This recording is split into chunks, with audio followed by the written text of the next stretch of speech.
من واحد يروح رابطەی جیهانی بۆ سەرخستنی فەڵەستین و قودس کە بۆ بەدەستێنانی پاڵپشتی و کۆدەنگی وڵاتانی جیهان بۆ دۆزی فەڵەستین دەگەڕێت سەردانی کۆمەڵی دادگەری کرد.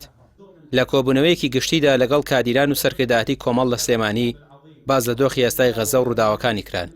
هەروەها تاوتوێی بەدەمەهاتن و کۆمەکەکانیش کرا کە کورد بۆ غەزە هەیبووە، بەتایبەت کۆمەڵی دادگەری و دەستگای خێرخوازی بەخشین و هاوکاریە مادیەکانی.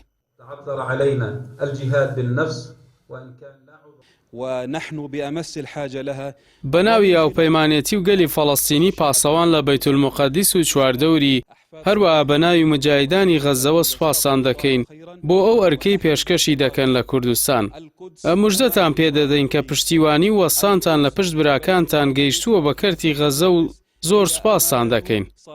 سوپاسی کۆمەڵە خێرخوازیەکانتان لە هەموو کوردستان لە هەولێر و لە سلێمانی دەکەین.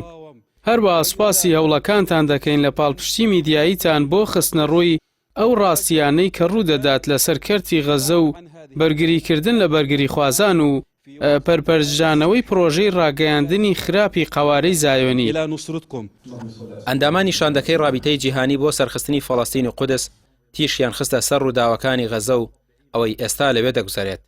شاندەکە لە سلێمانی لەگەڵ کادیران و بەرپرسانی کۆمەڵ باسییان لە هەلومەرجە لەبارەکانی ئێستای غەزە کرد.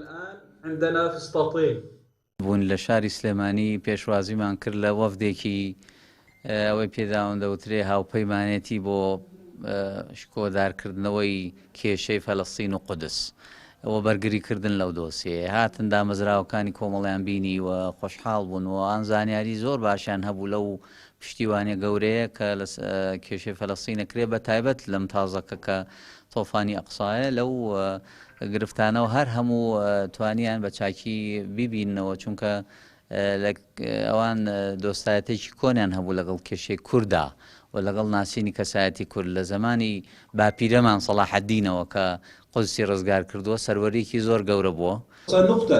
ئەوەی کە داوا کراوە پشتیوانی گەڵی فەڵەستین و غەزەیە لە کاتی ئێستادا لە ماوەی ڕابردووش کۆمەڵ جگە لە ڕێخستنی خۆپشاندان و ناڕزایی دەربڕین لە ڕێگەی دەستگای خێرخوازی بەخشینەوە هاوکاریش کۆ دەکاتەوە بۆ لە قەوماوانی غەزە و لەسەر ئاستی میدایش ڕووماڵی سات بە ساتی ڕووداوەکانی فەڵەستین دەکات.